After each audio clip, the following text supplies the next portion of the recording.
Voltamos com um papo de juventude e hoje a nossa conversa é sobre os 30 anos do Estatuto da Criança e do Adolescente. Ao longo deste período, o que tivemos de avanço na garantia de direitos básicos para esta parcela da população? A gente vai continuar essa análise que a gente começou no primeiro bloco e dessa vez eu começo a nossa conversa com o Lucas Almeida, estudante de administração da UF de Volta Redonda. Ele tem uma relação porque a partir do momento que você começou a pesquisar sobre o Estatuto, né, Lucas, a gente estava conversando um pouquinho antes, que surgiu essa sua vontade de se envolver pela causa, né, de crianças e adolescentes. Conta um pouquinho dessa sua relação do ECA, como o ECA influenciou a sua vida, porque lembrando que ele é cofundador do Fórum Juventude Sul-Fluminense, lá em Volta Redonda, e participa então de debates sobre esse tema. Bem-vindo, Lucas. Obrigado. Muito obrigado aí pelo convite. E, de fato, meu nome é Lucas Almeida, sou cofundador do Fórum Juventude Sul-Fluminense em Ação aqui no interior do estado do Rio de Janeiro, em Volta Redonda. Ex-conselheiro do Conselho Municipal de Direito da Criança e Adolescente, né, daqui de Volta Redonda também, do Comitê do Orçamento Participativo da cidade e atual conselheiro da Juventude aqui da minha cidade. A gente vai progredindo, né, aos pouquinhos em cada conselho. E, de fato, essa história minha se relaciona com o ECA. Em 2010, quando eu tinha, se não me engano, 11 anos, moro em região de periferia, aqui na cidade de Volta Redonda, e estudante de escola pública, sempre fui estudante de escola pública, e um diretor da escola um dia convida, né, um representante de turma, era representante de turma, para participar de uma conferência. Olha, você vai numa conferência, vai falar direitos da criança e adolescente. Eu não fazia a menor ideia do que era o Estatuto da Criança e Adolescente, o que era ECA, o que era sujeito de direitos, e menor. Mas, simplesmente, né, a escola tinha que cumprir essa meta de enviar estudantes para a conferência, e eu fui, sem conhecer, sem ter uma base, né, sobre conhecimento. Mas lá eu conheci esse mundo dos direitos, né, que a gente fala, né? Conheci o que é o ECA, essa bandeira de levantar os direitos da criança e adolescente, levantar a ideia de que agora a criança e adolescente, ela deixa de ser objeto, né? Ela não é mais objeto da família, mas sim um cidadão da República. Ela é uma pessoa em situação peculiar em desenvolvimento, né? Então, a partir do momento que eu conheço aquele mundo dos direitos, que a educação que eu tenho é um direito meu, o acesso à saúde é um direito meu, o direito a brincar, o direito a ir e vir, o direito ao lazer, o direito à cultura, o acesso à cidade, são coisas que não são um privilégio para mim, mas são direitos e obrigações por parte da sociedade, da família e do Estado. Para oferecer esse desenvolvimento como futuro da nação, né? Crianças e adolescentes, elas vão ser os futuros que vão gerir o Estado, que vão gerir as políticas públicas, que vão gerir a legislação. Então, mais do que ninguém, essa população, ela tem que ser cuidada, né? Tem que ter um olhar especial, né, para o seu desenvolvimento. Afinal, se nós almejamos essa sociedade e esse Brasil melhor. Agora, Lucas, você falou que mora aí em periferia, aí de Volta Redonda, estudou em escola pública, faz uma faculdade pública agora, né? O que você analisa, você observa que ainda precisa avançar, apesar da conquista desse direito básico que você tem, a educação, né? O que você acha que ainda precisa avançar para as melhores condições de crianças e adolescentes, né? E de que forma você aplica isso até nos debates do fórum que você é cofundador? É interessante porque o ECA ele foi criado tem há 30 anos, mas quase 90% da população de crianças e adolescentes ou mais não sabe o que existe uma legislação, um arcabouço jurídico que fala dos seus direitos, né? Um livro só dele sobre o ECA, né? Sobre os direitos dela, né? Então, o primeiro passo que eu acho que, se nós almejamos uma implementação desse ECA, porque é uma das melhores legislações, uma das terceiras melhores pela ONU, depois que ela foi criada, em 1990, vários países da América Latina passaram por reformas nas suas legislações para compreender direitos da criança e adolescente. Nossa legislação é usada como modelo em outros países na África, como eu tive o prazer de conhecer algumas pessoas de lá. E então, o que falta para implementar esse ECA, né? Porque legislação nós já temos, um bom arcabouço, ela é atualizada todo ano. Eu estou com a versão de 2017, mas eu já estou desatualizado. Então, não é uma legislação defasada, né? Ela é sempre, constantemente atualizada.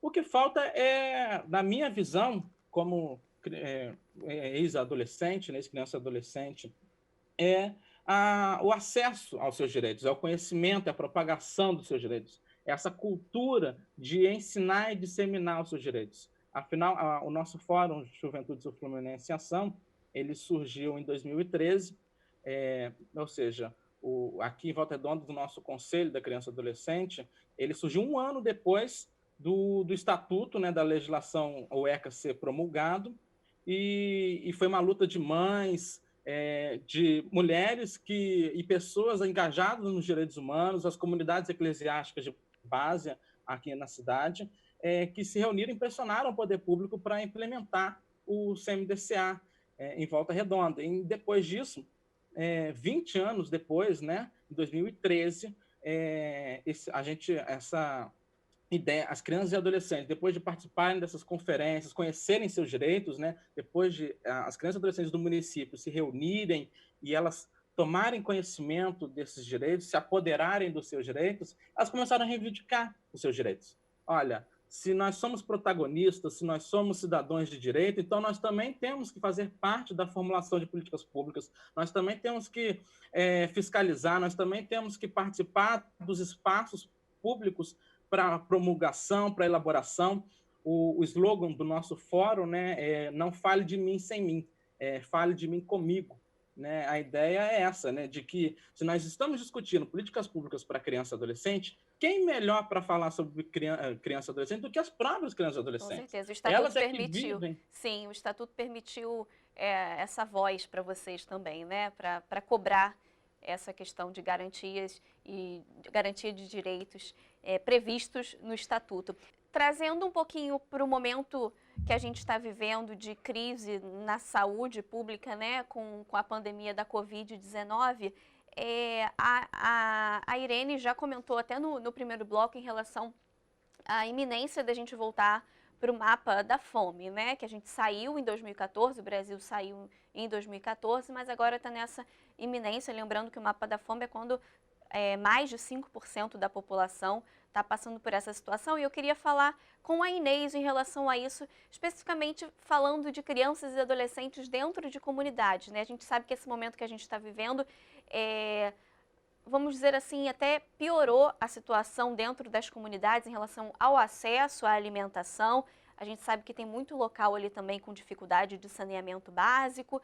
Eu queria que você comentasse essa realidade de muitas crianças e adolescentes no acesso à alimentação.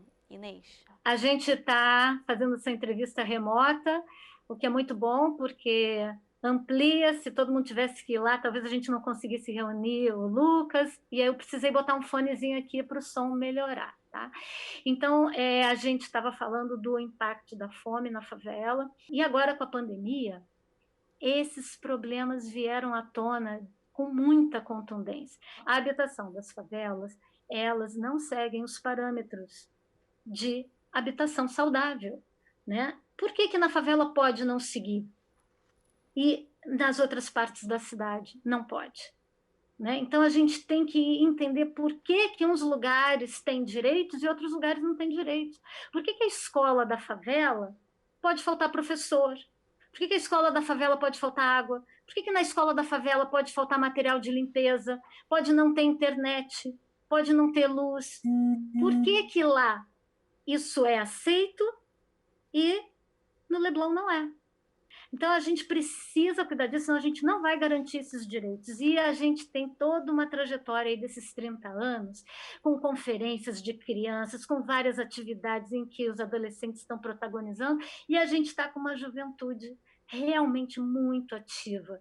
Né? A gente teve muitos jovens que passaram por políticas de educação muito importantes nesses últimos anos. Garantiu acesso a essas pessoas à Ciências Sem Fronteiras, a uma porção de ações, e elas estão trabalhando agora para universalizar esse direito. Então, a gente tem muitos retrocessos. Agora, na pandemia, a gente não tem ideia do que vai acontecer, porque se já havia exclusão de direitos, se já havia problema de merenda na escola, se já havia falta de água na escola, se já havia falta de água na casa, várias casas sem água encanada, né? Esgoto sem tratamento. A gente veio de uma crise, né, de água no início do ano. E agora, depois da pandemia, com todos os números piorados, com a quantidade de pessoas que está voltando para a extrema pobreza, né? Qual é a rede de proteção social que os governos estão pensando em ativar? Porque é isso, vai precisar da saúde mais estruturada, vai precisar da educação mais estruturada, conseguimos garantir um Fundeb agora, vamos ver como é que vai ser implementado, vai precisar das políticas de assistência social, o auxílio emergencial está sendo uma coisa muito difícil, o acesso está sendo difícil. Pós-pandemia, teremos muito mais pessoas precisando da rede de proteção social desse país.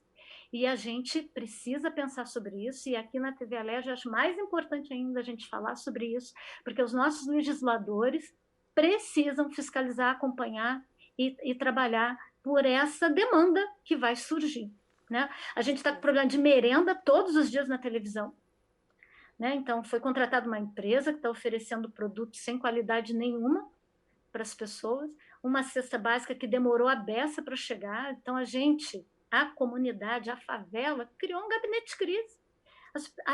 Os movimentos de favela se uniram e começaram a produzir ajuda para eles mesmos. A gente tem essa campanha acontecendo na Redes da Maré, o Maré contra o Corona. Eu fico toda arrepiada, porque realmente a gente começou pensando em atingir 4 mil famílias mapeadas como vulneráveis, e a gente chegou em junho com 13 mil. Então, a campanha só precisa continuar e aumentar, porque há necessidade, as pessoas ficaram sem trabalho, as pessoas tinham que ou come comida ou paga casa. Então, assim, são muitas questões que estão mexendo com a família, e isso mexe com a criança e com o adolescente. A gente tem criança que não trabalhava, que agora está indo vender bolo com o pai e a mãe, porque eles estão sem trabalho, né? Então, a questão do trabalho infantil, a gente melhorou muito com a rede de proteção social, com o sistema de assistência social. Sim. Como é que isso vai ser visto? Isso vai precisar um aditivo, porque senão a gente vai ter um retrocesso de criança ao trabalho infantil, e a gente vai ter evasão escolar histórica. A gente já tinha evasão escolar, a gente já tinha abandono escolar. Ontem a gente teve uma pesquisa com o DIME dizendo que 28% dos jovens expressaram o desejo de não voltar à escola. É um caso muito sério, que a gente tem que ficar de olho, tem que acompanhar. Eu queria agradecer muito a presença de vocês, muito obrigada pelos esclarecimentos, pelo debate, e até uma próxima, tá? Nós é que agradecemos. Tchau, muito obrigada. E muito obrigada também a você que acompanhou o nosso programa de hoje. Continue ligado na programação da TV Alerj pelo nosso site e também nas nossas redes sociais. Até semana que vem. TV Alerj, o canal do povo.